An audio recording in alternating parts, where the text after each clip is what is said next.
Ladies and gentlemen, you are welcome. Colleagues who are assisting with the virtual platform, are there any people that are still waiting in the waiting room that we need to accept, or are we ready to start? Yes, DM. So far, everybody has joined. There is no one at the waiting room. Thank you. Okay, thank you very much. You are all welcome to this media briefing of the governance cluster.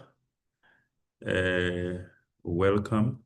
We did say that we'll start at 11 o'clock, so we're just waiting for a few people to join in so that we don't leave anyone behind. Members of the media, the members and of various stakeholder community of Parliament, you are welcome to this media briefing. Today, you've been invited to receive briefing from the governance cluster on the work that those committees falling under this cluster are doing, relating to oversight, relating to lawmaking, relating to public participation, which are the essential constitutional functions of those committees. So we do have today 3 chairpersons of the committees falling under the cluster. They are the Honorable Chairperson of the Portfolio Committee on Cooperative Governance and Traditional Affairs, Dr. Zweli Mkhize. The second one is the Honorable Chairperson of the Portfolio Committee on Public Service and Administration, Honorable Jan de Villiers, sorry. And then we have got, lastly, the Honorable Chairperson of the Portfolio Committee on the Presidency, Honorable Doris Mbabane.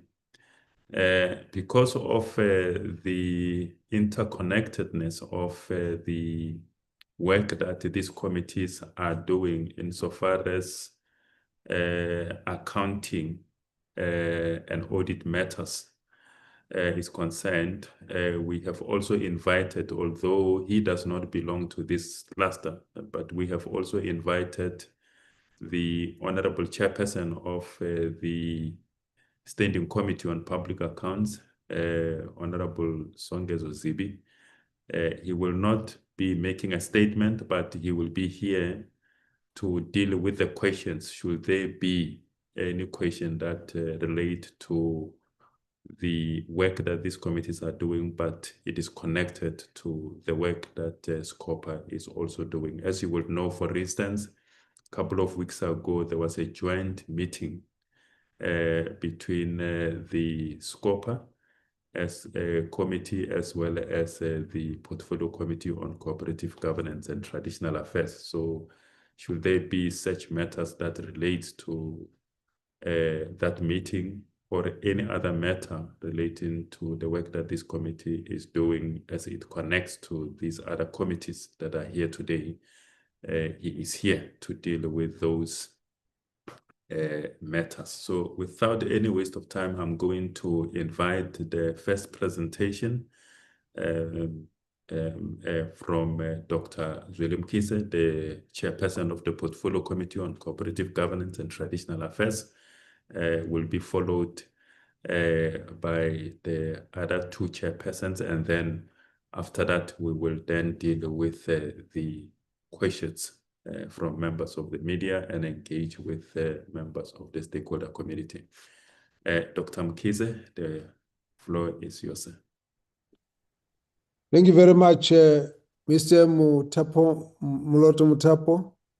Good morning to the chairpersons of the different portfolio committees, the members of the media, stakeholders, and colleagues. Let me begin with a matter that has attracted significant public and media interest this week. the decision announced by National Treasury to temporarily withhold the July 2026 equitable share transfers to 69 municipalities. The committee welcomes and appreciates the intent behind this decision. Equitable share transfers to municipalities are important because they support and enable municipalities to deliver services to communities. This is why the committee urges the affected municipalities to work expeditiously to comply with the Treasury's conditions so that the funds can be released and communities are not subjected to further hardships because of the governance and financial management failures. National Treasury has indicated that transfers will resume once municipalities meet the required conditions and submit proper proof of compliance.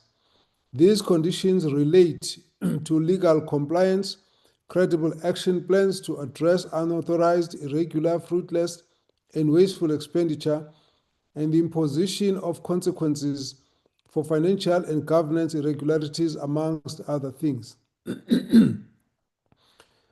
It is important for us to understand that this decision cannot be seen in isolation but forms part of a much broader accountability picture that Parliament, the Auditor General, Treasury, COGTA, provincial governments, and other institutions have been raising for some time.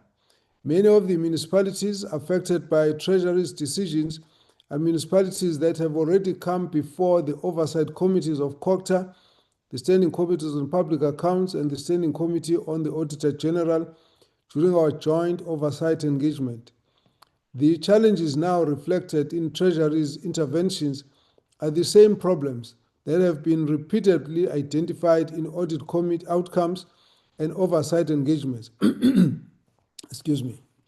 They include unfunded budgets, weak controls, procurement irregularities, weak revenue collection, high water and electricity losses, irregular expenditure, and few to no sanctions for proven wrongdoing. The 2024-25 municipal audit outcomes confirm that there has been some progress, but they also show the volume of challenges still before us if we are to turn around government. The committee is encouraged by the reduction in the number of disclaimed opinions, audit opinions. The number of disclaimers was reduced to 8 in 2024-2025, down from 29 in 2020 and 2021. This shows progress because we all know that a disclaimer is the worst audit outcome, as it means the Auditor General could not obtain enough reliable evidence to confirm how public funds were used. The committee also welcomes the 98% on-time submission rate for annual financial statements. Submitting financial statements on time is not just a basic administrative responsibility, but a critical step in accountability. We must emphasize that non-submission of annual financial statements cannot be tolerated.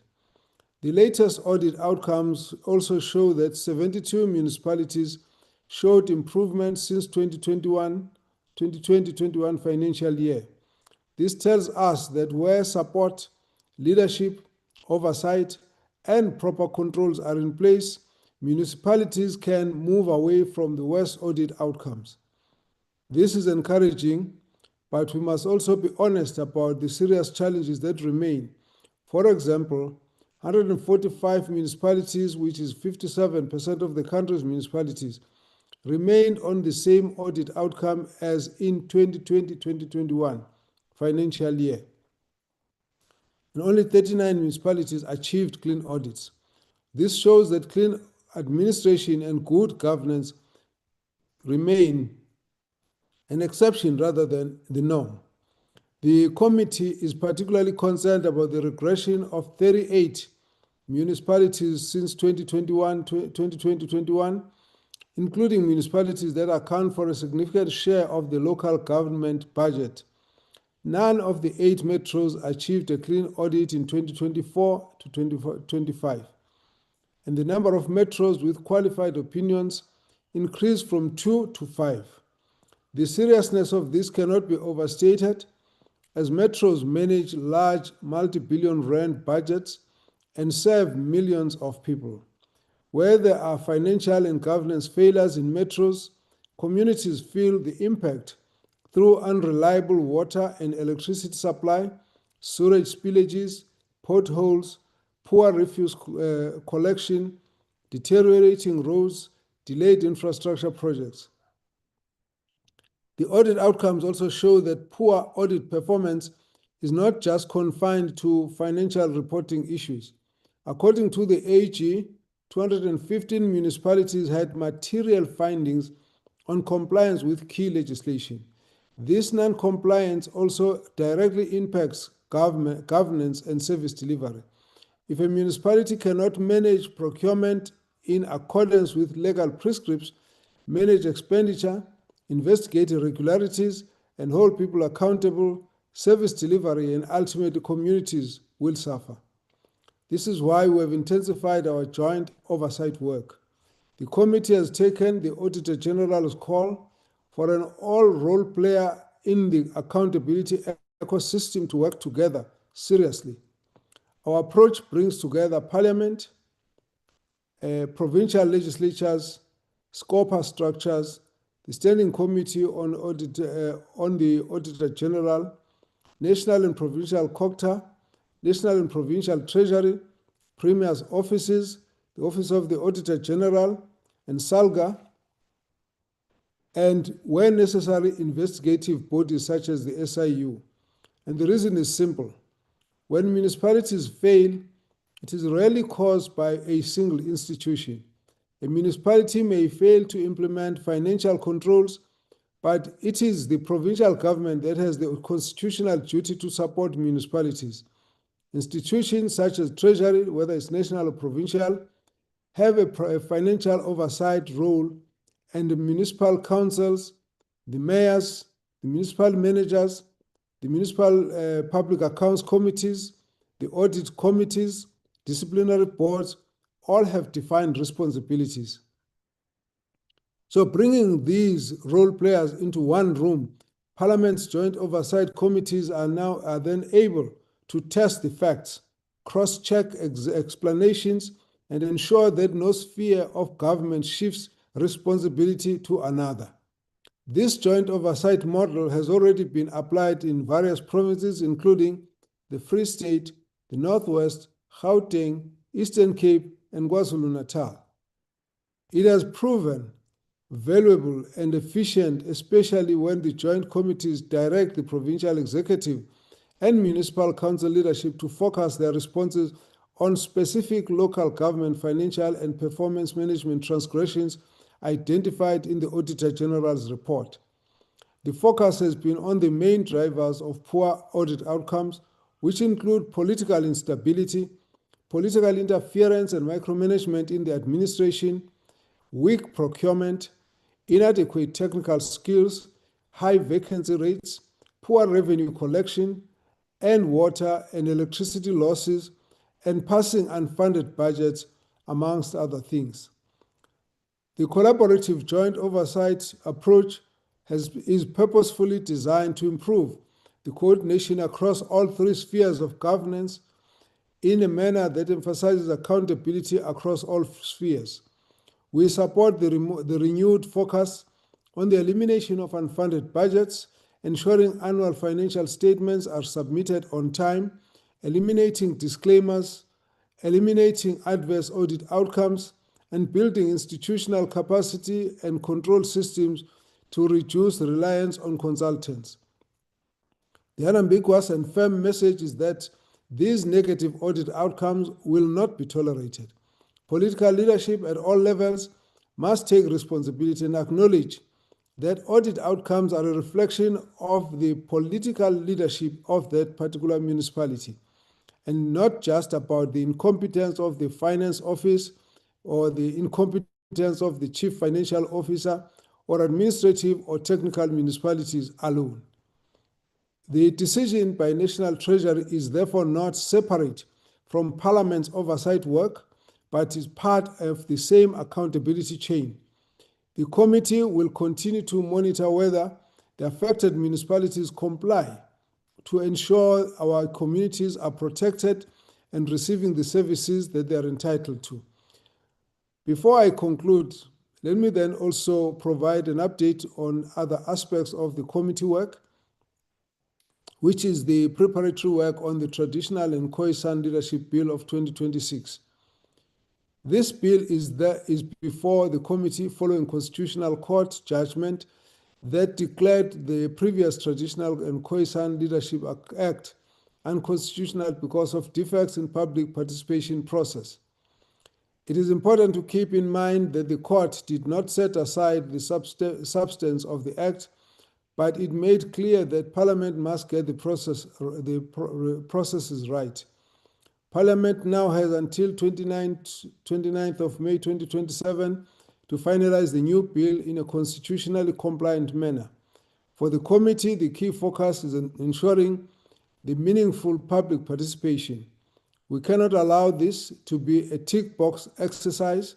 The communities must be most affected, particularly the Khoi and the San communities, must be properly identified, reached, and be heard.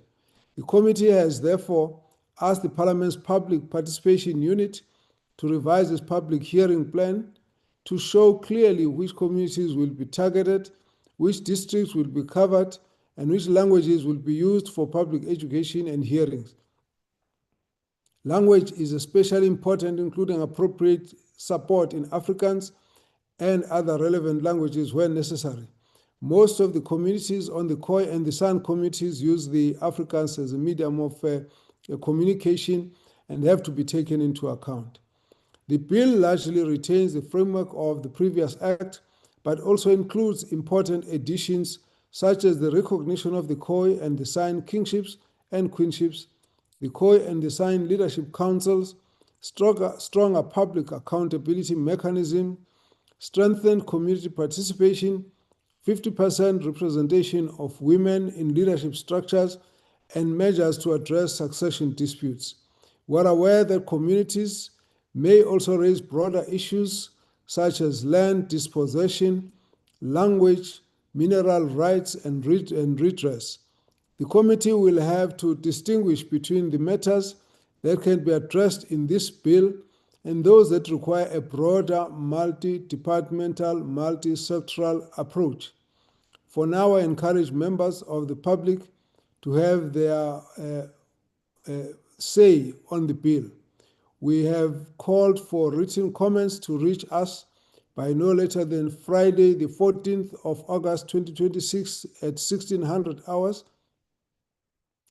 In your submissions, kindly provide the name, the surname, the telephone number, and email address of the person or organization submitting these comments.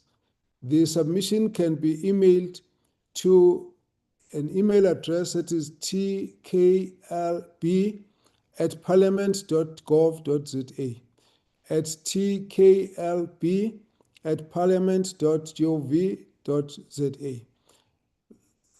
Members of the media, ladies and gentlemen, thank you very much for the opportunity to just share that latest update on the work of the committee and our views on the issues that have been raised by Treasury regarding the release of the equitable share to the municipalities and our views in relation to the work we've done with these municipalities on oversight. We will welcome questions. I'd like to say thank you very much. Thank you, Mr. Mutapo, and all the members. I appreciate the opportunity. Thank you. Thank you very much, Dr. Mkhize, for that comprehensive presentation touching on a wide range of issues that the committee is seized with, and for doing so in a manner that gives so much information within a short space of time. Thank you very much. I would now like to invite the chairperson of the Portfolio Committee on Public Service and Administration, the Honorable Jan de Villiers.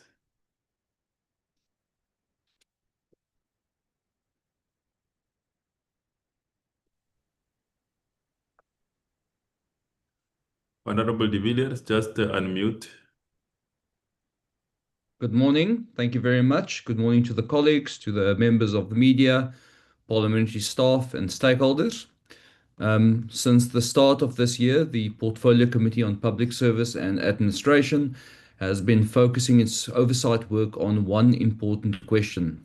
Is the public service becoming more professional, more ethical, and more capable of delivering services to the people of South Africa? For South Africans, depending on service delivery, this is not a trivial question or an abstract preoccupation with governance. It affects us all.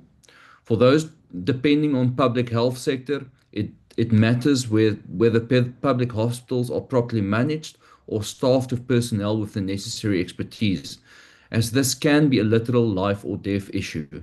It matters whether schools have teachers and not ghost workers drawing salaries, whether public money is protected and South Africans get value for every rand spent, and whether communities receive the services they are entitled to.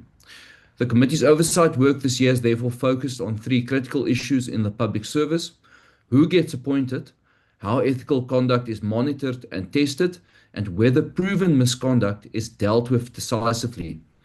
In this respect, we assessed merit-based appointments and whether senior management officials, for example, possess the required qualifications. We also assessed progress in implementing lifestyle audits, also in provincial departments, and efforts to address paid suspensions arising from unresolved disciplinary cases. In relation to professionalizing the public service and merit-based appointments, the committee welcomes and supports the national framework towards the professionalization of the public sector, which Cabinet approved in 2022. This framework is intended to move away from appointments based on political loyalty, personal proximity, or patronage, and towards appointing people based on qualifications, experience, competence, and integrity. Last month, we received briefings from the Department of Public Service and Administration, or the DPSA, and the Department of Planning, Monitoring and Evaluation, the DPME. The DPSA presentation focused on the implementation of merit-based appointments for accounting officers. The department presented an assessment of compliance with the prescribed qualification and experience requirements for accounting officers across the public service. This exercise showed that while there is compliance with the national framework regarding merit-based appointments, there are also instances in which a small number of departments, particularly at provincial level, disregard critical requirements, such as the minimum 10 years experience required for accounting officer positions. Cases have also been identified in which individuals were appointed without the required qualifications, such as an NQF Level 8 qualification. The committee also noted that there appears to be limited consequences for those who continue to disregard the policy framework. As a committee, we insist that qualification requirements for accounting officers and senior management are not merely decorative or optional. Given the nature of these positions and the high-level decision-making involved, these officials must have the required qualifications, including NQF Level 8, or at least 10 years senior management experience. When departments appoint people who do not meet the prescribed requirements, we risk undermining all our efforts to professionalize and to reform the public service. The committee has also called for stronger pre-appointment verifications. Qualifications, experience, and suitability must be verified before any appointments are made, and documented proof of compliance must form part of the appointment process. Where appointments are made in breach of the requirements, there must be consequences for all involved, from human resource units to executive authorities who approve the irregular appointments. The committee has also been vocal in its concern about prolonged acting appointments.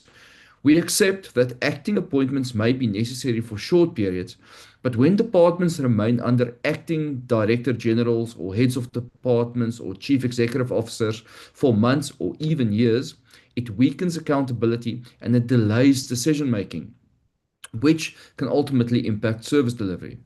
And as a committee, we believe and have called on departments and public entities to improve succession planning and ensure recruitment begins well before contracts expire. We cannot build a capable state with people in acting positions and leadership uncertainty.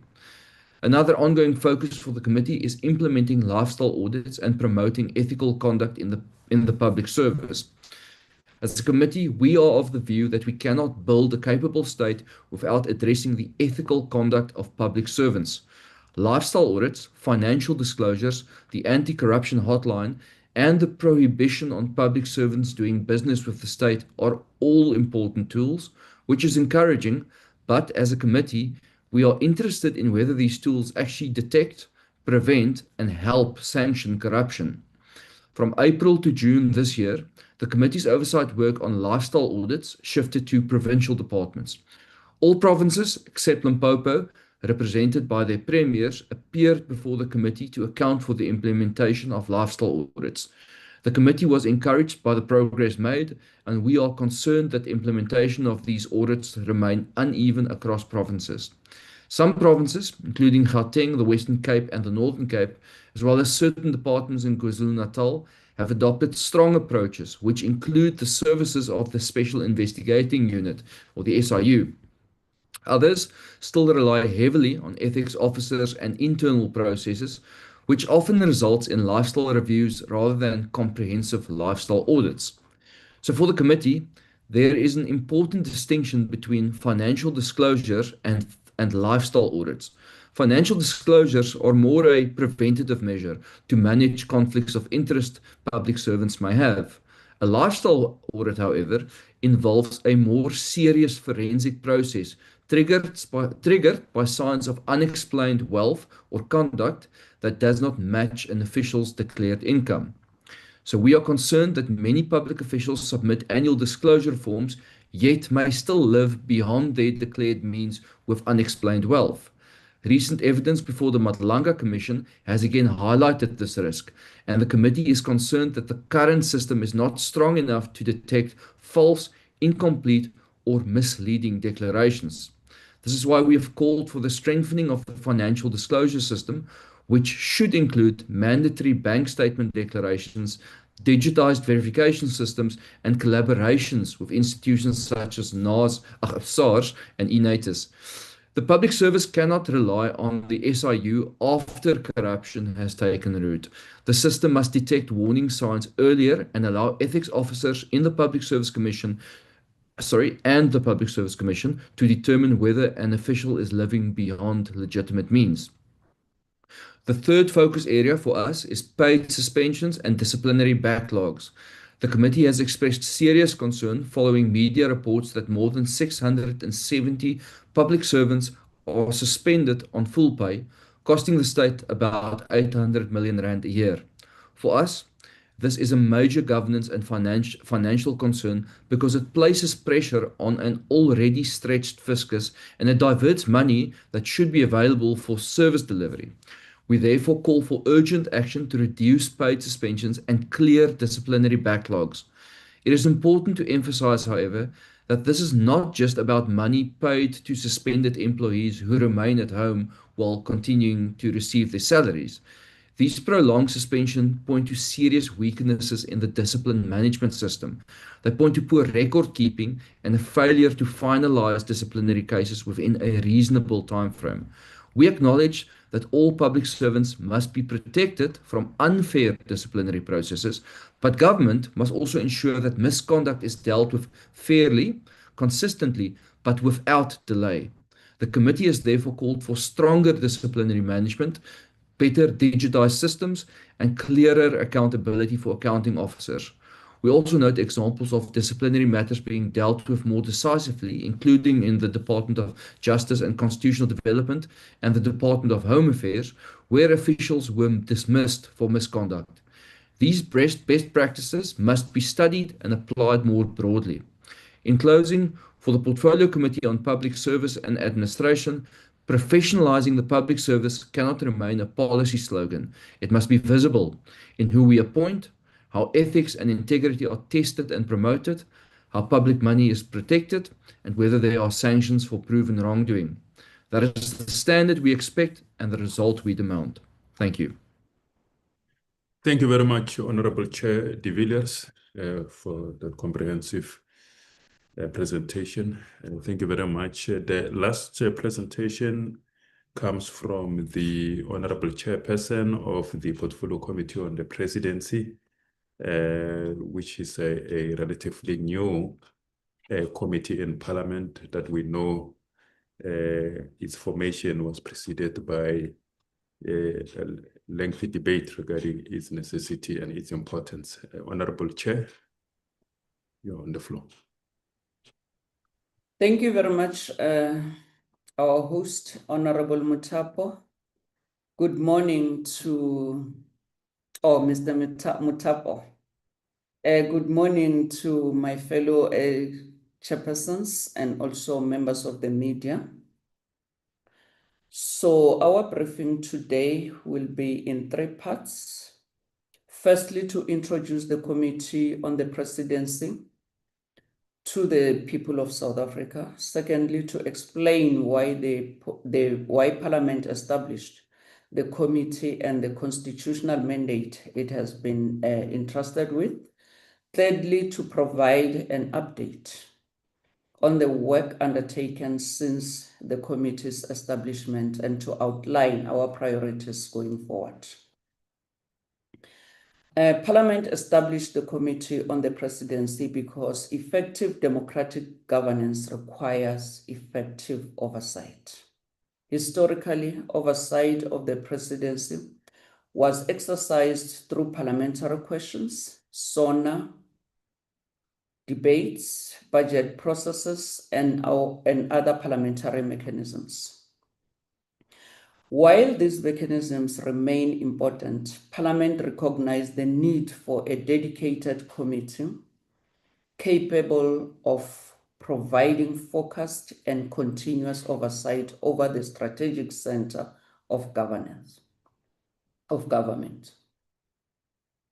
The committee therefore strengthened Parliament's oversight architecture and reinforces our constitutional responsibility to hold the executive accountable. It also reflects Parliament's response to lessons arising from the state capture era, which highlighted the importance of strong oversight institutions capable of safeguarding transparency, accountability, and good governance. The committee was not established in isolation.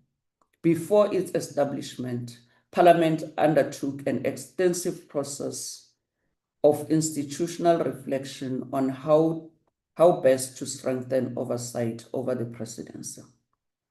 As part of that process, a parliamentary delegation undertook a comparative benchmarking study to the Westminster in the UK to examine international models for parliamentary oversight of heads of government and executive coordination. The delegation also considered practices in other jurisdictions, including Canada, Australia, Kenya, Uganda, and Botswana. One important finding emerged. Very few democracies have established a dedicated parliamentary committee responsible exclusively for oversight of the presidency or its equivalent. Parliament therefore concluded that South Africa's constitutional and governance environment justified the creation of a context-specific oversight model. Following this work, the National Assembly approved amendments to its rules in December 2025, formally establishing the Committee on the Presidency. The committee derives its mandate from both the Constitution of the Republic of South Africa and the rules of the National Assembly. Section 55, subsection 2 of the Constitution requires the National Assembly to promote mechanisms to ensure that all organs of states in the national sphere of government are accountable to it and to maintain oversight over the executive, over the National Executive Authority. Section 57, subsection 1A, empowers the National Assembly to determine and control its internal arrangements, proceedings, and procedures, including the establishment of committees necessary to perform its constitutional functions. Section 92, subsection 2, provides that the members of the Cabinet are accountable collectively and individually to Parliament for the exercise of their powers and the performance of their functions. In giving effect to these constitutional provisions, the National Assembly Rules Committee, established in terms of Rule 193, recommended amendments to the National Assembly rules to establish the Committee on the Presidency. Those amendments were subsequently adopted by the National Assembly in December 2025, formally creating the committee as part of Parliament's oversight architecture. The committee exercises oversight over Budget Vote 1, the presidency. Its mandate includes oversight of governance, administration, strategic coordination, planning, expenditure, institutional performance, and the implementation of national priorities by the presidency. It is equally important to clarify that the committee is not an impeachment committee. It does not conduct criminal investigation, nor does it exercise judicial functions. Those matters are dealt with through separate constitutional and parliamentary mechanisms. Since its establishment, the committee has prioritized building a solid institutional foundation for effective oversight. Among its key milestones are elections of the chairperson on the 5th of May 2026, the inaugural strategic planning workshop held from the 7th to the 9th of April 2026, during which members adopted the committee's strategic vision, oversight philosophy, and institutional priorities. Comprehensive briefings by the Auditor General of South Africa and the Presidency, led by the Minister in the Presidency, Minister Ntshavheni, on the 8th of May 2026, covering governance, audit outcomes, expenditure, organizational capacity, and the Presidency's 26-27 annual performance plan. Adoption of the committee strategic plan, annual performance plan, budget vote report, and second term program on the 27th of May 2026, marking the transition from institutional establishment to effective oversight. These milestones have equipped the committee to commence its constitutional oversight responsibilities from the position of sound institutional understanding. The committee's work will focus on strategic, evidence-based, and outcomes-orientated oversight. Our priorities include monitoring implementation of the President's annual performance plan, overseeing governance and expenditure, assessing institutional performance, monitoring coordination of government priorities, and ensuring that oversight contributes to improved governance and better outcomes for South Africans. We will also follow up on the implementation of SONA priorities and commitments. In closing,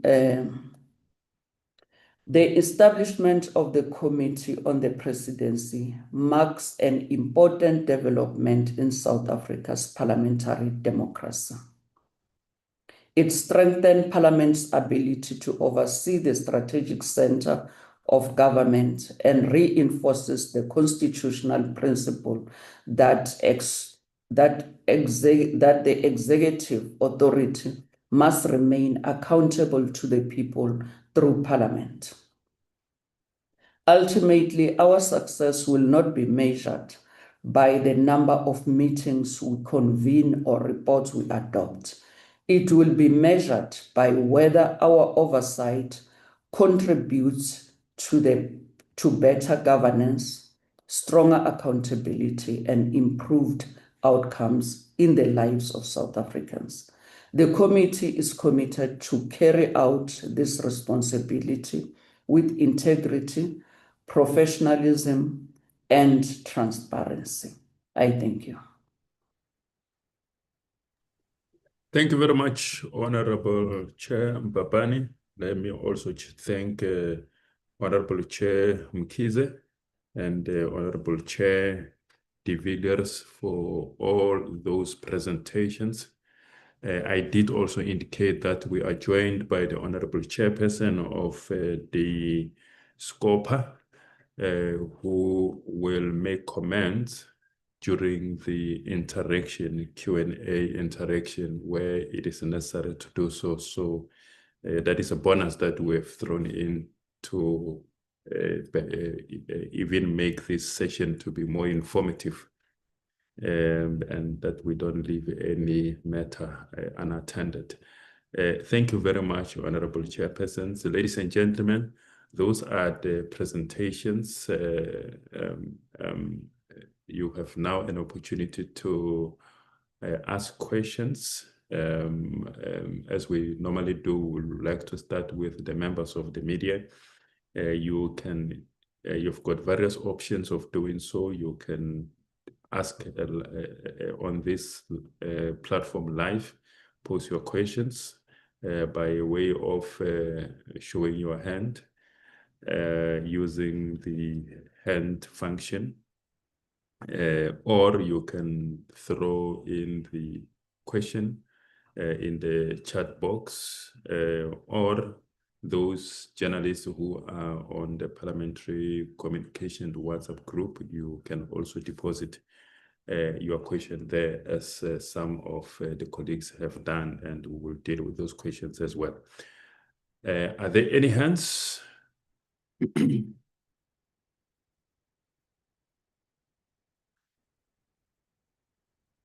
Perhaps maybe to kick off with the question from the WhatsApp group, Parliament WhatsApp group, from Lindsay Dendlinger, and it is directed to Dr. Mkhize.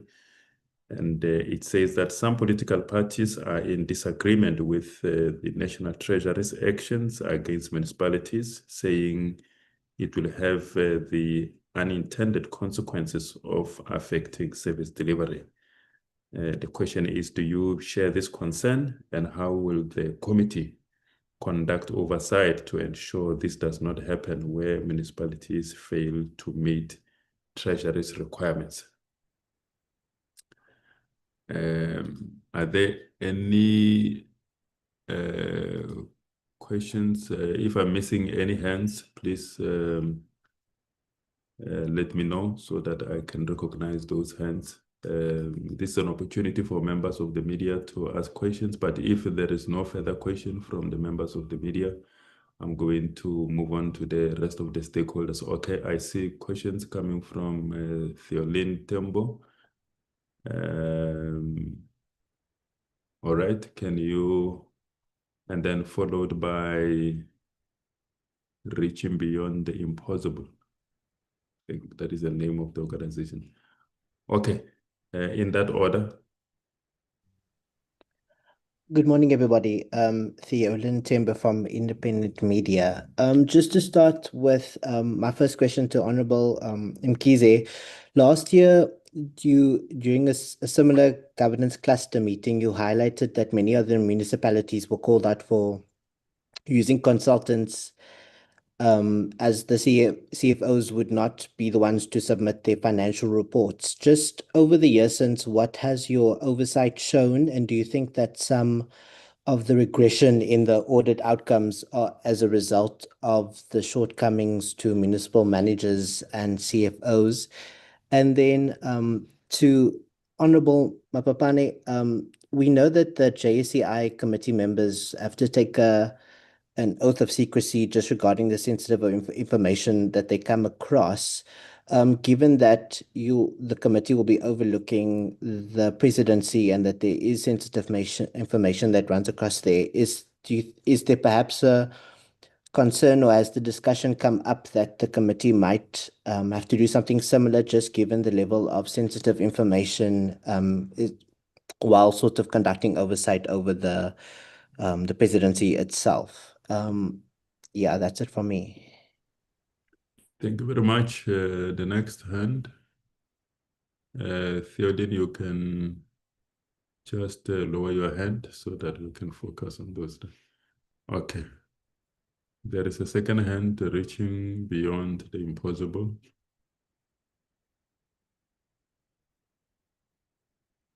The floor is yours.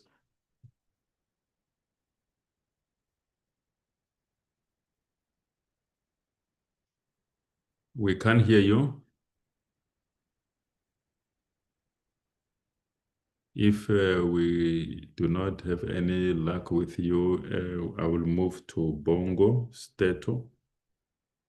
Oh, sorry, host, Moni. I thought you were the previous hand, the host was the one who's gonna speak, but can I get the opportunity to put some input? And I would like to good morning everyone to the host, chairpersons today for the opportunity to give us a briefing.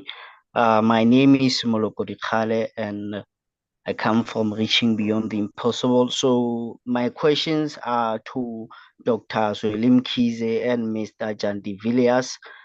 So first of all, I will start with Dr. Zwelim Kize.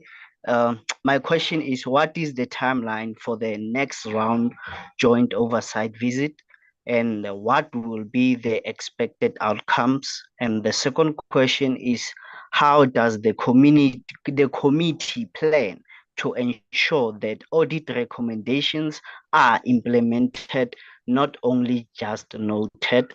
And to Mr. Jan de Villiers, the first question is, which department have fully implemented the framework and which are lagging? The second question is, what support is being provided to provinces and smaller departments to adopt the framework? Also, how will professionalism be linked to performance management and disciplinary outcomes? Thank you, Mr. Malapo, for the opportunity. Thank you very much. The next hand was the hand of Noni Sam. Are you still planning to ask the question? Or you have withdrawn the hand completely and the question? Okay, if Noni Sam, am I missing? Okay. Okay, Noni Sam actually is on the platform. The question is, sorry, it's in the chat section. It says, good day. I think chairpersons. My name is Noni from Unity Bridge. My question is for Ms. Doris Mpapane. How the evidence-based oversight will practically track the 26-27 budget expenditure, or how do you plan to measure the improved governance for ordinary South Africans? Yes, so that is a question. And then I see the last question, the last hand that I'm seeing from Bishop Templeton. Begwa.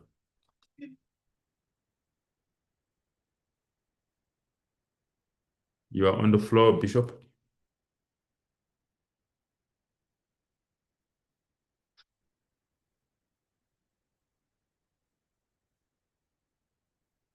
Okay, seems like we can't hear you.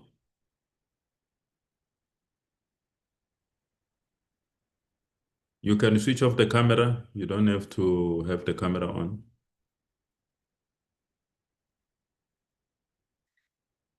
Okay, it seems like we are not having luck with Bishop Templeton. Can we then return to the chairpersons in the order that they came? Dr. Zweli Mkhize?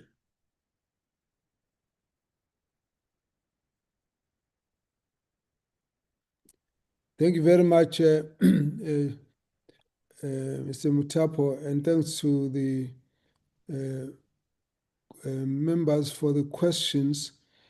I think we need to understand the concerns of the various political parties from a perspective of feeling helpless. You would like to see communities not being affected. You wouldn't like to see workers not being affected. And so they raise that concern, and it's a genuine concern which we all share in the context of municipalities should not be having communities suffering as a result of difficulties in administration, services not being rendered, water not being available, roads not being fixed, sewage spilling all over. We all would like to see that situation. We also don't want to hear that there are any municipal workers who have not been employed. Now, the question that has arisen was, we have over the years observed lack of compliance from municipalities. Now, when we ask the municipalities to comply, we're not giving them an onerous, unreasonable burden of actions to take. We basically are saying Parliament has voted funds for you to render the services for the communities, and you have the rules within which you need to spend those funds and be guided by those rules. You cannot spend funds in any way that is not within the prescribed rules by Parliament, by the various legislations, and so on. So for you to receive the money, you must show evidence that the previous amount you used it properly, you use it according to the rules. Then we can give you the next amount of money for you to continue to do the work. If you do not do that, you should then check who did wrong and why things were done wrong, and then take action so that those people who did the wrong do not continue to manage or mismanage funds of government and therefore affect service delivery. Now, the flaw in this whole discussion is that the municipalities have already done something wrong. They have not complied. They have had irregular expending. They have not spent money as expected. They have not shown evidence where the money has gone. And if that is the case, that's where the problem is. So we are all concerned about that. And what the Treasury is saying, if we further give you funds without you showing the proof, the Treasury is breaking the law. Now, what should Parliament say? We cannot say Treasury break the law because the municipalities have already broken the law. And we're saying municipalities, fix your mistakes and Treasury will give you the money. Treasury cannot refuse to give the money if the municipalities have complied. Now, if municipalities do not comply, there must be actions on those who cause the irregularities so that it is not illegal for Treasury to spend money where there have been transgressions.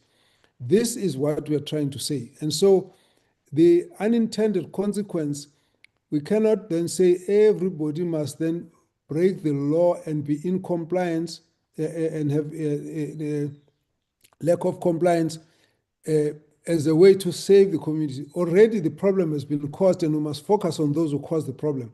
And I think that's where the focus must be. So the political parties are correct. We need to all go to those municipalities and say, please comply so that people do not get affected. If we don't say so, we're then forcing Treasury to release funds where there's evidence of irregularity. Now, where we sit as Parliament, we ask the question, if the municipalities are not compliant, what have you done? Because there are certain provisions in the Constitution, in the PFMA, in the MFMA, that authorize you to take certain actions. If you are not taking those actions, how do you expect that there should be compliance? That's what Treasury is now responding to. And Parliament cannot agree that when the Auditor General says everything is irregular, and then say there's no lack of compliance, and then we say, well, let's say we can't do anything about it. There has to be tightening of the regulations, and this is what the Treasury is doing. So let's advise the political parties, let's go to those municipalities and say to them, each one of them must comply. Then people will not suffer. Then the municipal staff will not suffer. Let's not say someone else must continue to break the rules down the chain because the first one has actually not complied. Let's focus on them.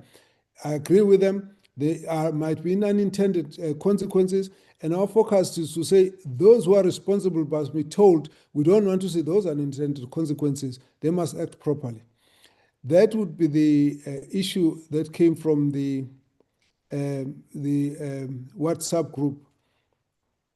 Then there is the question on the use of consultants. In this case, our point here about the consultants is that the reason why municipalities explain they use consultants is because they've got no capacity. So this has been properly analyzed. The reality is that what audit actions are needed are based on what normal administrative processes should be in a municipality. In other words, everything that is needed for auditing is what should be part of a financial management and control system of a municipality. It has to be part of the structure of the municipality. So if you then need consultants, that means you are running short of certain skills. And those skills should be made available through your own budget so that you have got your own internal system. So what the Auditor General analysis shows is that if you go to 2014 to 2015, there were 179 municipalities that use consultants, and that cost government 586 million. Now, it was understood at that time that it was a temporary measure because they did not have capacity in certain aspects, and on the basis of that, they had to then get external assistance to get their audit processes in place so that they can comply with the auditing cycle. So we expected that after that they would then go and employ the relevant professionals and then use them as their own internal capacity so that audit processes only uses internal capacity. But when it came to 2024, 25, the number had increased.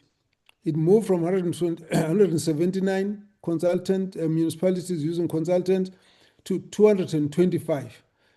Now, whereas it was 580 million rand in 2014, or to date in the 2024-25, it was 1.6 billion rand used.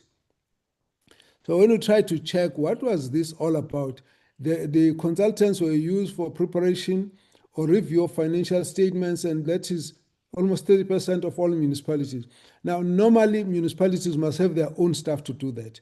Then the other one was to deal with the issue of asset management. That covers 34% of municipalities. Normally, municipalities must have this capacity in their own municipality. Then that accounting services, about 5%. Now, normally, municipalities must have their own accounting services. They had tax services, 25%. that the municipalities must have their own services. So effectively, all the things that the municipalities are paying for, they should have their own internal systems that should be able to give them the capacity to do that. It's not only that as a concern, because even those, so what ultimately was the concern was that when you look at them, there is no plan to replace the consultant and reduce them. None of the municipalities are showing such a plan. That means next year they'll be still doing the same thing. And others, they do not show any transfer of skills. That again means they should have been having skills transfer so that those consultants must, work themselves out of the system. They are not. Now, the issue, they should be, at least they should be doing some training.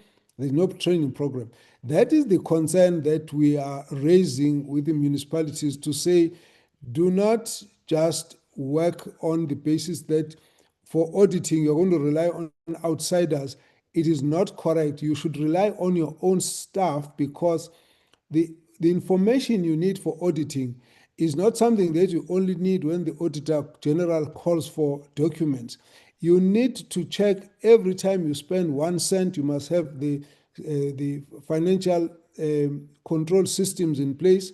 You must have your reports in place for every cent that you spend. It should not be you wait until the end and then you get consultants. You cannot also have a separate section of consultants that deals with issues that are supposed to be part of your day-to-day financial management processes. This is what the issue is in relation to the consultants. Then the question of the oversight program, we will announce as we go along, because we assess the municipalities and look at priorities, and we keep changing priorities, which becomes or it gets announced as we move along because of the need to keep adjusting the program. So part of the oversight, joint oversight, is still going to involve working with some of the outstanding municipalities. For example, at Tegwini, there's still outstanding discussions with them. And the number of municipalities that we still have to go back to. So we went to the Free State sometime last year. We were able to review all of them together at the same time. So there'll be, the next one is going to be the Northwest. We need to be dealing with that. We've also just dealt with some of the municipalities from Gauteng, which is Ekurhuleni, City of Johannesburg, and so on. So we will announce them as we move along. But the next ones that are going to be coming will be from the Northwest. And then, of course, there'll also be some of the municipalities in the provinces, which we still have not reached on the joint oversight program, but they'll only be announced as we go along. It's going to be part of how we do oversight moving forward.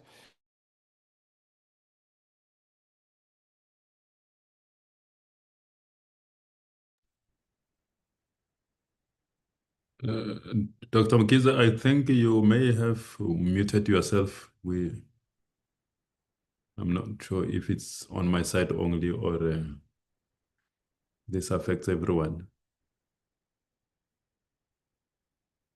He's muted, Mr. Mloto.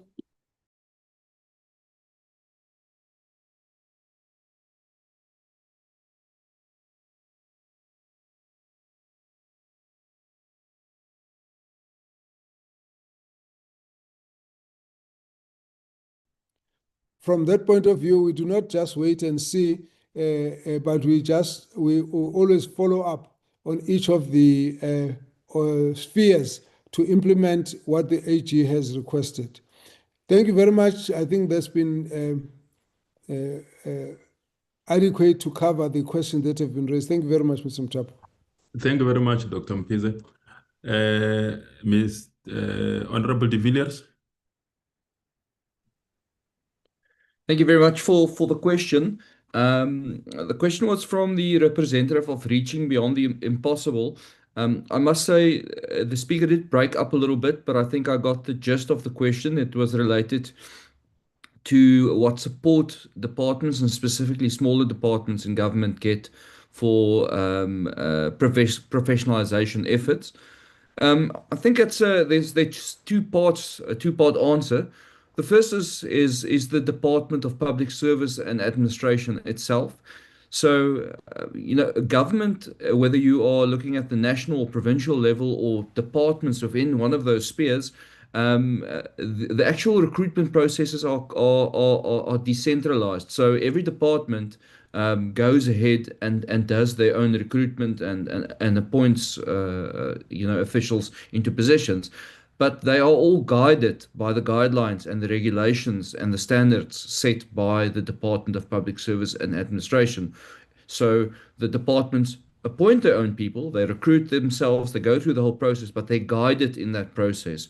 So for a department to make sure that they are adhering to the new professionalization standards and that they are moving towards the goal of creating a professional merit-based state and apolitical public service, our duty as the committee is to follow those recruitment processes and look at things like lifestyle audits, disciplinary cases, how long disciplinary cases take, the qualification standards and whether qualification standards are being followed, how long public officials are acting in positions that should have been filled. So as a committee, we do oversight over that work, but the support is really given firstly by the Department of Public Service and Administration, who looks at all of these various departments and supplies them with the guidelines, with the rules basically of how they should be appointing and how they should be evaluating whether it is declarations or lifestyle audits. But then there's a second important body that can assist departments, and especially smaller departments, and that is the Public Service Commission itself. Because the Public Service Commission, you can almost view it as a sort of a watchdog over all of the staffing and appointment processes of the government. And the Public Service Commission doesn't only come in and try and find wrongdoing to almost, it doesn't just have a stick. It also can help and assist departments in identifying professionalization efforts, or even act as a whistleblower. It has a whistleblower function as well. So when you have public servants in departments who feel that standards are not being adhered to, or there's even corrupt activities, they can use the Public Service Commission, and they can go to the Public Service Commission to shine a light on those specific practices. So I think that is broadly how the system works around the different departments, and how the assistance is given to the professionalization efforts. Thank you very much. Thank you very much, Honorable Chair. Honorable Mpapane.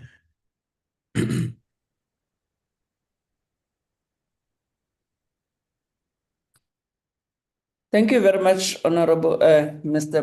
Muthapo. I had a question about sensitive information.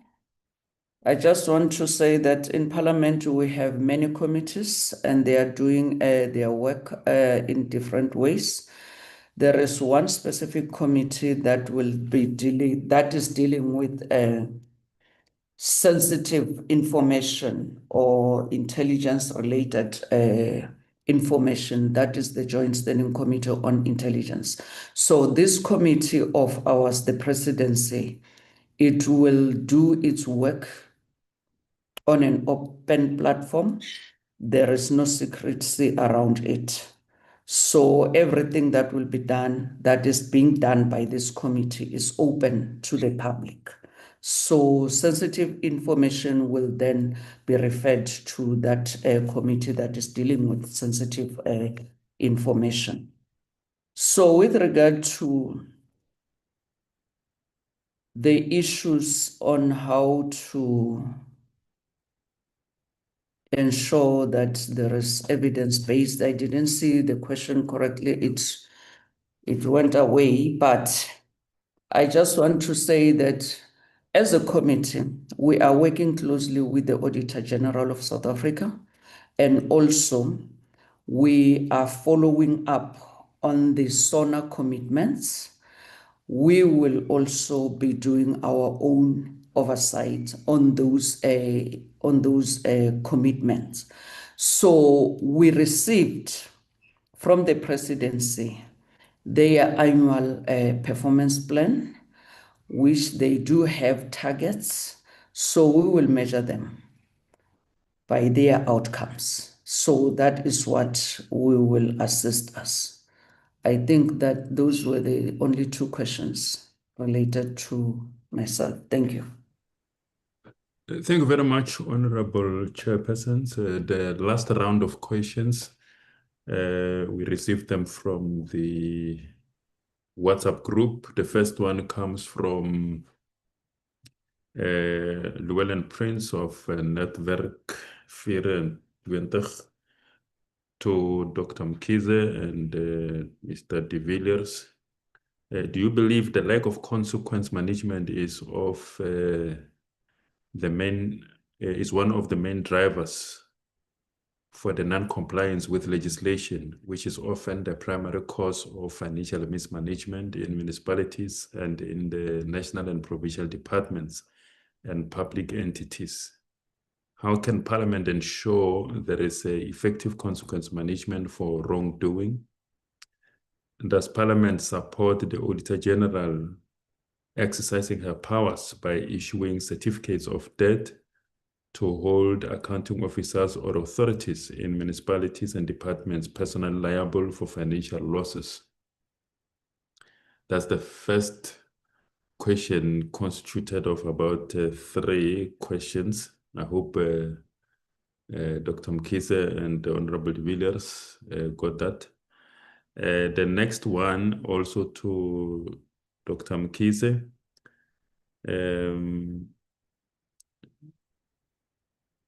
During your visit to Msunduzi in January, you expressed concern about the city's deteriorating condition, including the levels of filth and proliferation of informal structures, and indicated that you wanted a comprehensive report on this and other issues to be tabled before Parliament. Did you receive that report? And if so, what were its key findings and recommendations, given that many residents believe conditions have not improved? What action has been taken in response to the report, if it was presented before your committee? The third question comes from Lindsay, EWN, to Mr. de Villiers. In light of the current public debate regarding politicians and MPs constantly being lobbied by third parties, will the committee be considering measures to safeguard the extent to which public servants and politicians alike are protected from undue influence? The other one comes from Theolin Tembo of Independent Media. Extra question for Honorable Zibi. Are you satisfied with how the appearance of the city of Johannesburg went before the committee and the measures that they said that they will implement to address the municipality's finances? That is to the SCOPA chairperson. Lindsay, again to Honorable de Villiers. In light of the current public debate regarding politicians, okay, I think this is a repeat. Yeah, so those are the questions. Because this is the last round, I will give Bishop Templeton, who we could not hear earlier, and Bongo Steto to ask their questions quickly so that the chairpersons can deal with all the questions as the last round, and then we close. In that order. Thank you, Chairperson, Mr. Mutapo. My question is to the Chairperson of COGTA Portfolio Committee, Dr. Zwelin Mkhize. My question is about the submission that he spoke about before the 14th of August concerning traditional leaders. So does it mean, because Act 3 of 2019, Section 8 says, anything below the king and the queen, it is the prerogative of a premier to acknowledge such structure if there's any, for instance, if there's a traditional council. Does this submission also apply to the council that are not applying for kingship or queenship? My second request to him is that I'm being mandated by the churches to secure a quick meeting with Dr. Mkhize concerning the CRL and Section 22. I thank you, Chairperson. God bless you. Thank you very much, Bishop. God bless you too. Bongo, Stato, questions? Good morning, good day. I'm sorry, Chairperson, honorable members, and fellow stakeholders. My name is Ms. Bongo Steto, and I represent Kwakanya Children and Youth Community Development in Kabeja, in the Eastern Cape. So we work closely with vulnerable communities, and through our work with we witness the direct impact that governance and service delivery have on people's daily lives. So if the audit has confirmed poor performance, what concrete steps and timelines are in place to address the sewage crisis, the potholes, electricity outages, and water shortages affecting residents? And also, how will the Metro ensure that the findings of this audit lead to real improvements rather than becoming another report without implementation? I thank you. Thank you very much, Ms. Teto. Those are the questions, Honorable Chairpersons. I think this time, this round, the questions were directed to Honorable Chair Mkhize, Honorable Chair De Villiers, and Honorable Chair Zibi.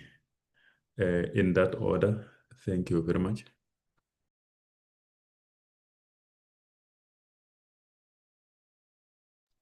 Honorable Chair, can you unmute? I can see the mouth is moving, but no sound. No, sorry. I only realize now that I'm just talking to myself. I'm sorry about that. Thank you. I have missed some of the names of those who asked the questions. I've got just the gist of the question. So you'll excuse me for not referring to the origin of the question in terms of the name because I missed those. But the first question referred to whether we believe that the lack of consequence management is a major cause of the transgressions and whether in fact we believe the certificate of debt by the AG would assist in correcting the situation. Now, I want to say that yes, indeed, the lack of consequence management is the major reason why we have got a culture of impunity. And from that point of view, the portfolio committee focuses directly on that. When we meet, we always go back to look at the record of unauthorized, fruitless, wasteful expenditure and ask the question, have they been investigated? And if they have been, what action was taken internally in terms of disciplinary processes, in terms of referral to the criminal justice system? And if there has been such, well, then we need to know, tabulate those who are found to be responsible at this level. This is what has been done to them.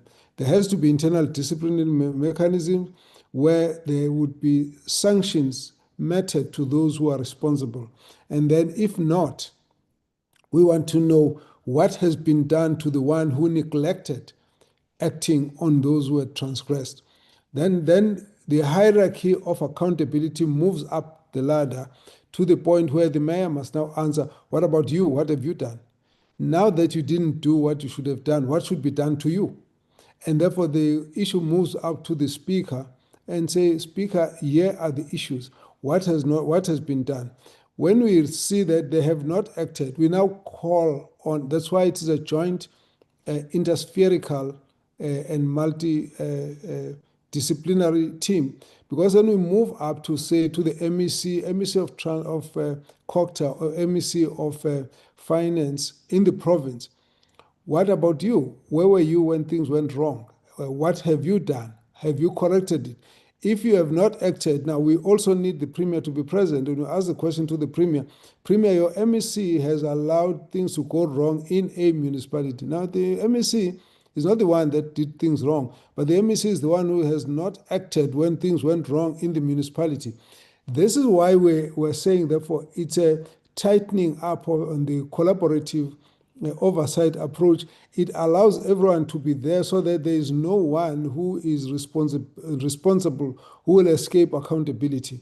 So we do agree that the issue of consequence management has to be acted upon, and in this case we focus specifically on that. Until we get action to be taken, we do not leave the issue.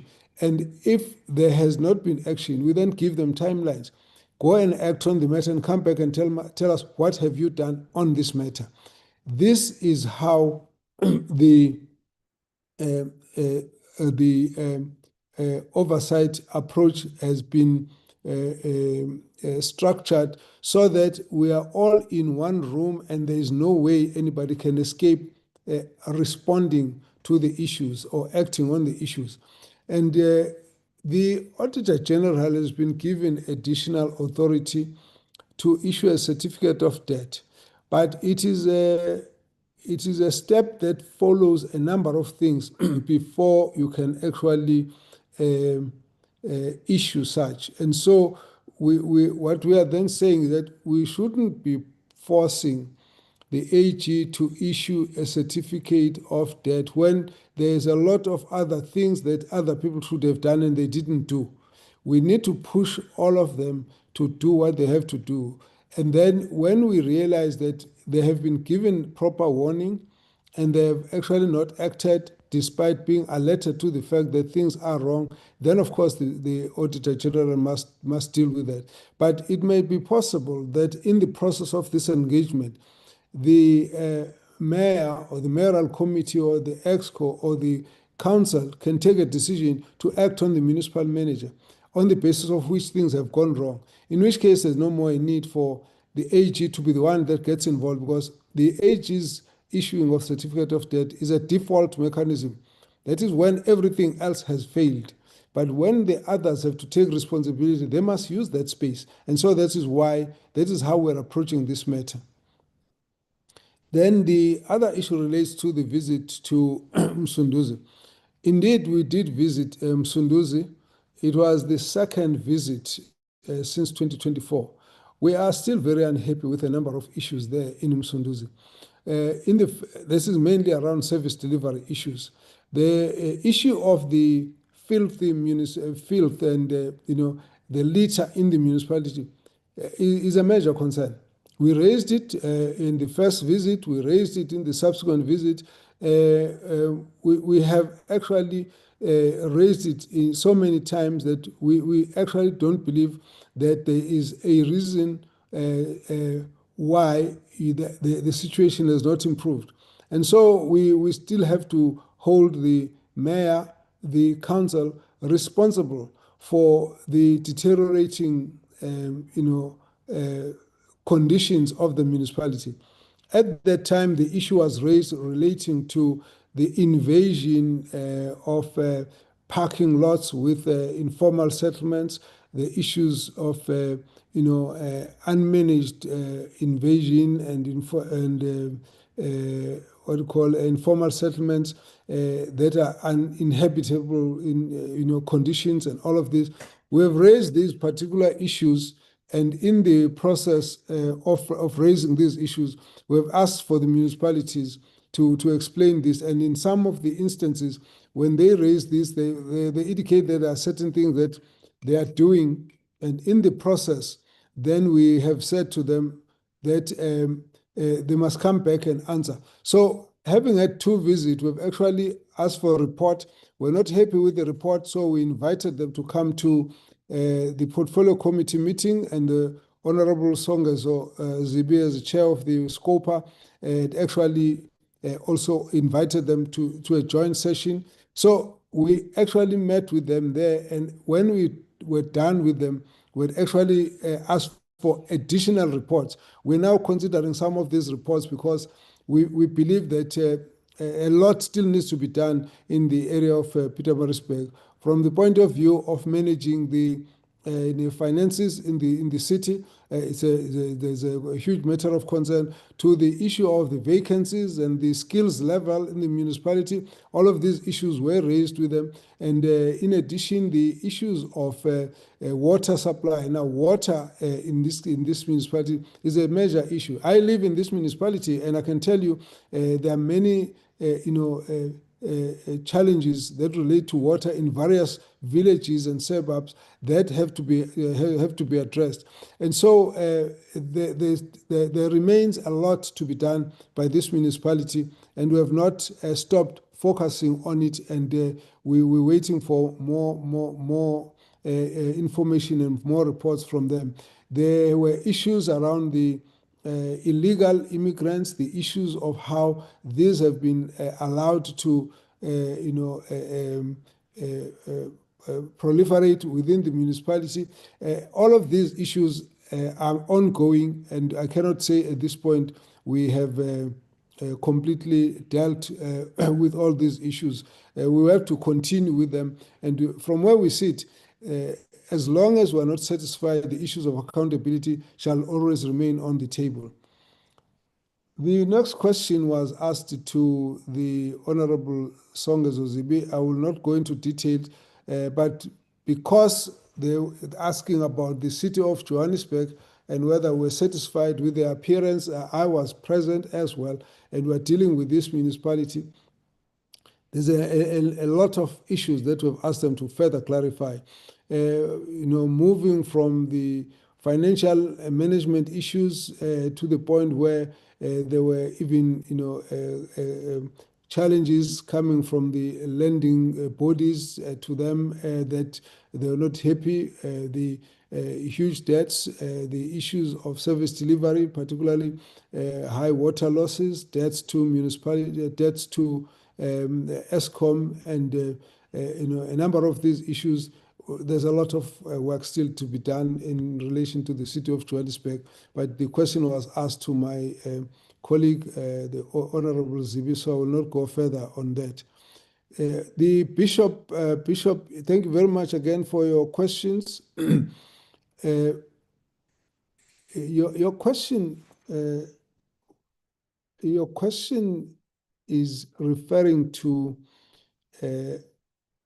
issues of recognition of communities as traditional communities at any level below kingship and queenship being referable to the Premier. It is true, that's how the Act stands. That means that a community or a traditional community or a traditional leadership have to raise the issues with the Premier of a province. Now, I think I understand where the origin of this challenge is coming, and that is where you have a Premier that would then refer the matter back to national government to say, if the national government recognizes your community, we'll recognize you, and then it gives you a kind of chicken and egg situation. We have in the past followed this matter up. Whilst at this moment I don't know where the matter stands, it would be something that one would need to check again in relation to how this would then would have been dealt with. But I think it relates to the fact that over the past, you had communities that had never been recognized as traditional communities at this level. I think there's still space to raise that issue. In relation to the Khoi and the Sign community, the entire spectrum of the recognition is going to be invoked, but that gets processed through the Khoi and the San Council. there's a Coy and the Son Matters Council that will then do the investigation and analysis, and those issues will be resolved there.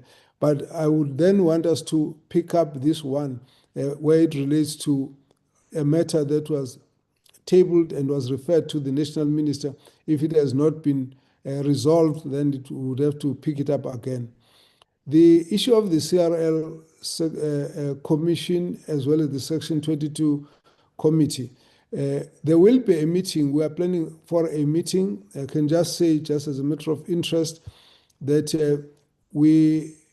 since the meeting we had with the religious leaders discussing your complaints about the Section 22 process, committee process, we then subsequently had several meetings, one with the CRL Commission to ask them to give us further details of what has been done at this point.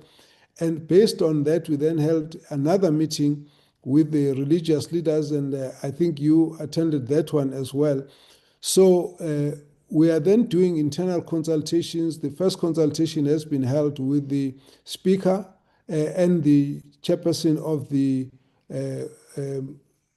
CRL Commission.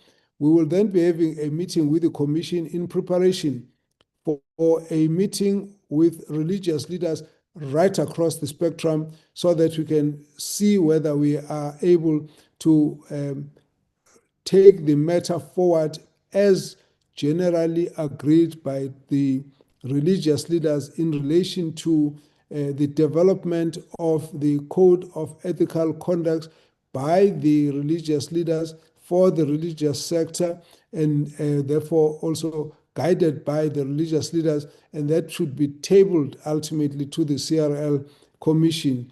Now, the issue of legislation will not come into this. All we will be doing is just the code of ethical conduct. So we will then be sending an open invitation for that matter to be discussed. Let me hold it at that for now, at that kind of level. The last one relates to the member Steto, Bongo Steto. We do understand and sympathize with the community of Gqeberha, particularly in relation to the vulnerable communities and the poor performance in terms of provision of water, correction of the water, of the sewage spillages, and the deterioration of the roads. Now, with all the potholes on the streets and and so on. Now, we have asked the municipality to come in and answer on these particular issues and a lot more other governance issues that we were concerned about. We've actually had 3 sessions with the Metro Council of Gqeberha to go through these issues. We do understand that some of these issues require a lot of focused attention.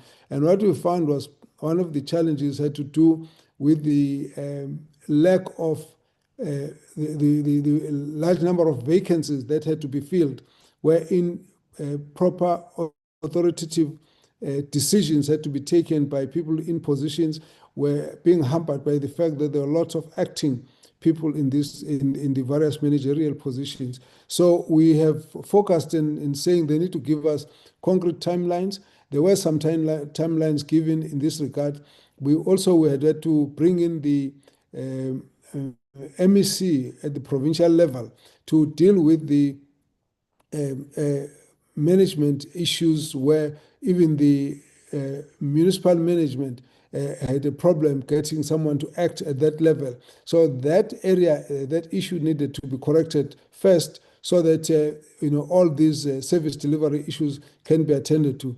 The number of issues that we lifted up and we felt that they could not be concluded, so we have actually referred them to the National Minister of Treasury as well as Minister of Culture to do the investigation so that they can then be corrected. So we do understand that there are challenges here, but as Parliament, we are also directly involved in overseeing that these can they get ultimately implemented, and that the province as well, provincial government, is focusing on giving attention to service delivery issues in this particular municipality of the Nelson Mandela Metropolitan Municipality. So we will continue to monitor that and ultimately see that the governance issues are corrected and that service delivery issues are also streamlined appropriately. Thank you very much. If I can just leave it at that. Thank you. Yeah, no, thank you very much, Dr. Mkhize. Understandably, there were quite a lot of questions and you dealt with them quite thoroughly. Honorable De Villiers. Yes, thank you very much. So the first question was from Llewellyn from Netwerk 24. I think I'll answer it in English just for the sake of all the other attendees, although Netwerk 24 is an Afrikaans paper. And it was around consequence management. So, I mean, yes, in short, there is a big documented problem with consequent management, with everything from the revolving door policy, where if public servants are being investigated, that they just transfer to other departments, to the documented cases of disciplinaries taking months, even years, and not coming to an end. And obviously the well-documented cases of full-on corruption and state capture, as we've seen it in previous years. Consequence management really is at the heart of why the Government of National Unity has prioritized the professionalization of the state, and why the professionalization of the state is so important. Because in simple terms, the more you politically appoint your public servants, the more politically connected public servants are and are not independent and appointed on merit and are apolitical professionals, the more they look after each other. The more you have a organizational culture in government, where politically connected individuals are protected rather than prosecuted or face disciplinary charges when they commit any wrongdoing. In direct opposition to that, if you are pursuing, like the Government of National Unity is, a professional state, that means you are employing public servants based on merit, based on their experience, and based on the fact that they are indeed politically not connected to whoever might be the political party of the day.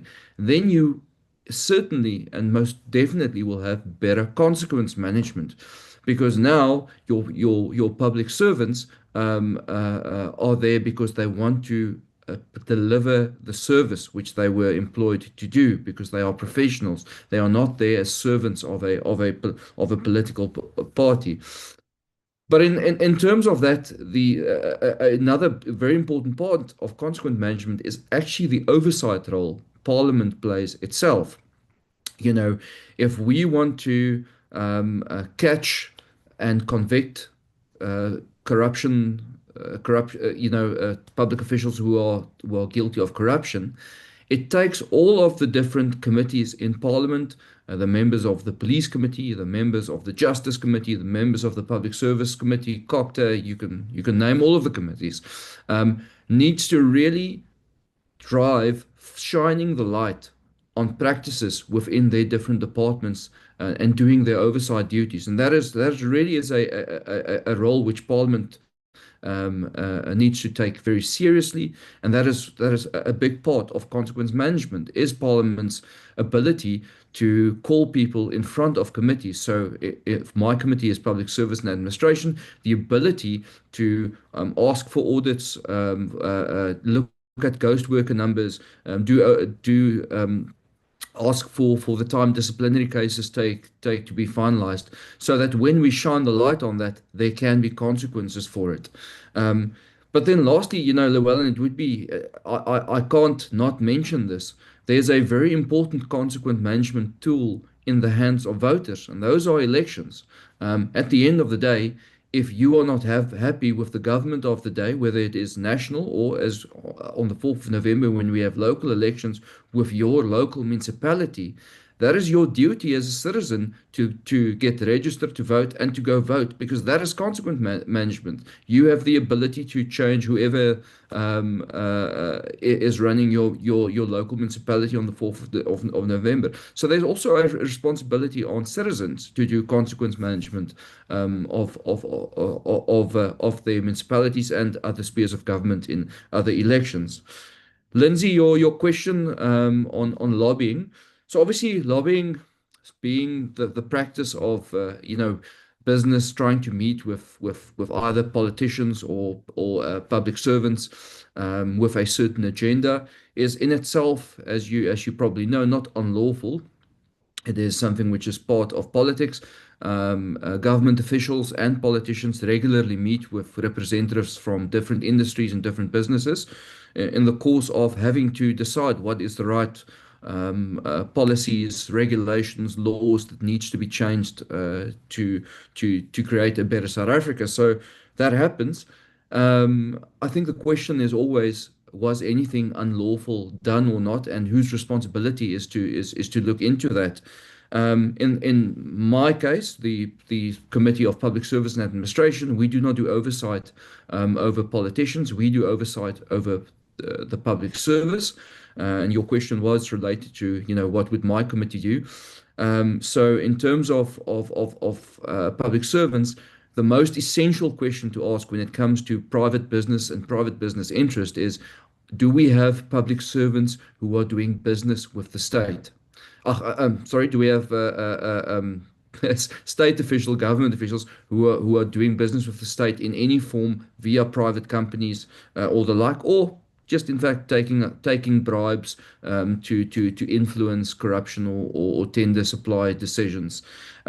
So there's obviously a lot of different committees like the AGSA, who and COCTA, who also come in on this and look at it. But from our side, it's really important that we establish and we ask the question, if they go into if audits are done on lifestyles, how many government officials are living beyond their means? How many government officials might have been unduly influenced by business people to achieve certain outcomes? So lobbying, when it is done just as meetings and just trying to put an opinion on the table, nothing unlawful about that and nothing to investigate there.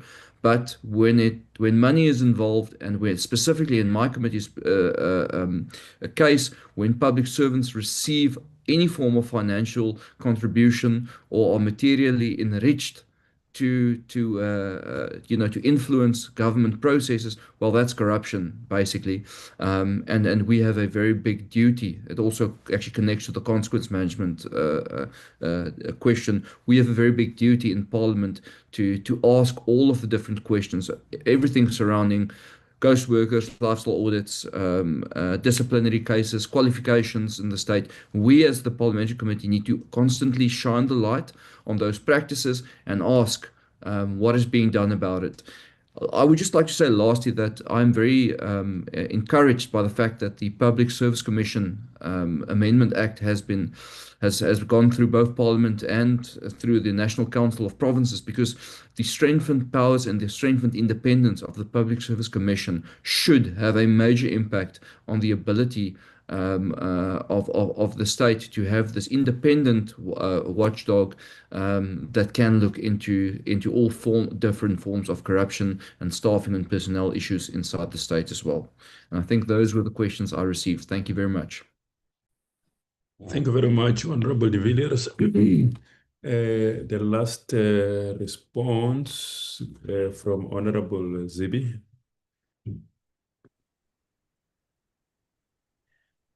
Thank you very much, Mr. Mutapo. So the work that we're doing with the City of Johannesburg is work that we're doing jointly with the Portfolio Committee on Cooperative Governance and Traditional Affairs. I'd just like to say a couple of things. The first is that for us, this is ongoing work. With all of the municipalities that we have seen so far and that we are still going to see, and there's not all of them, we are going to be on a journey until the end of the seventh parliament to make sure that we continue to work with the Auditor General. We work with other departments, the Department of Cooperative Governance and Traditional Affairs.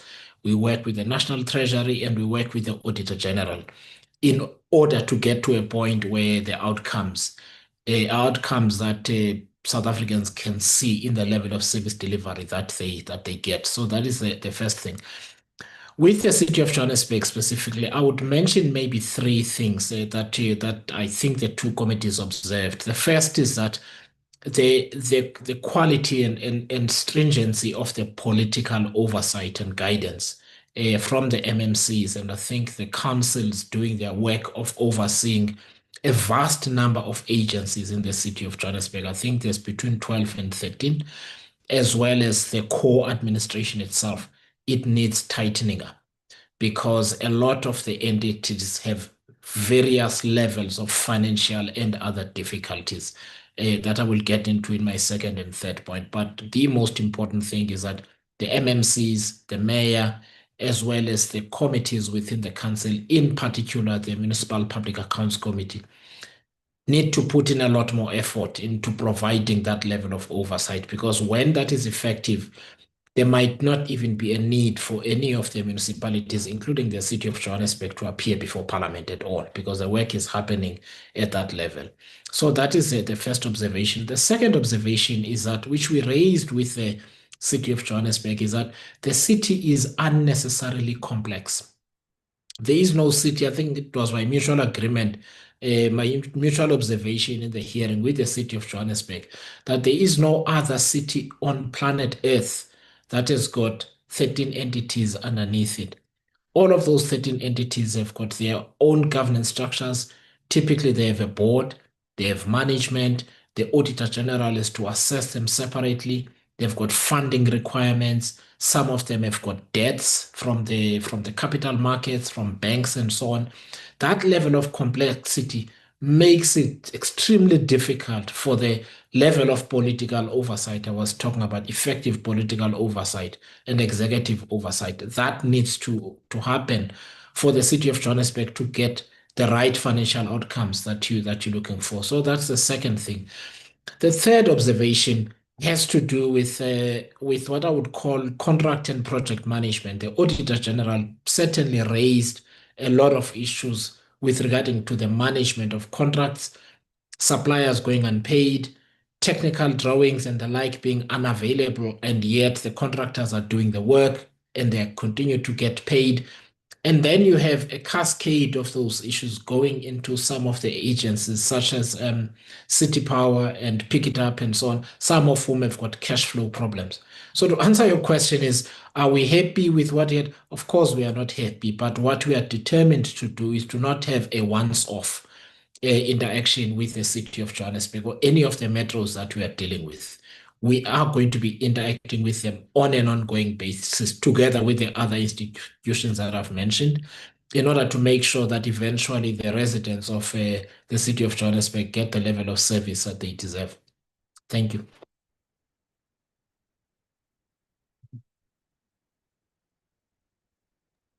Thank you very much, Honorable Zibi.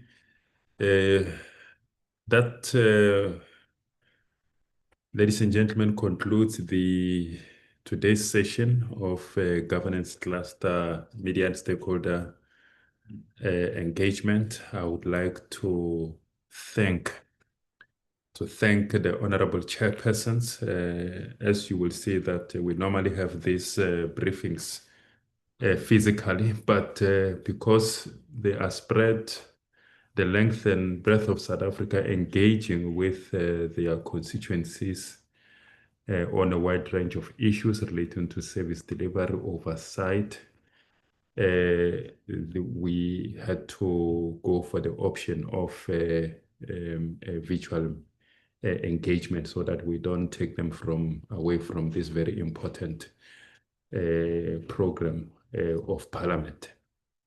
So I really wish to sincerely thank them honorable chairpersons, for taking some time from your busy schedules in your constituencies to also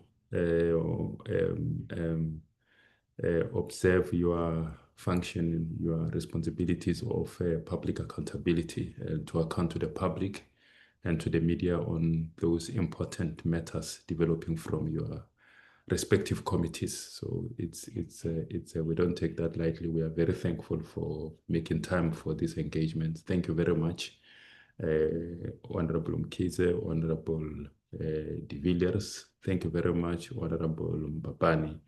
And thank you very much, Honorable Zibi, for being present here. But also, thank you very much to the members of the media. Thank you very much to the stakeholders for joining in. We really appreciate this interface, this engagement. I wish then to close this media briefing on that note. Thank you very much. The briefing is closed. Thank you very much.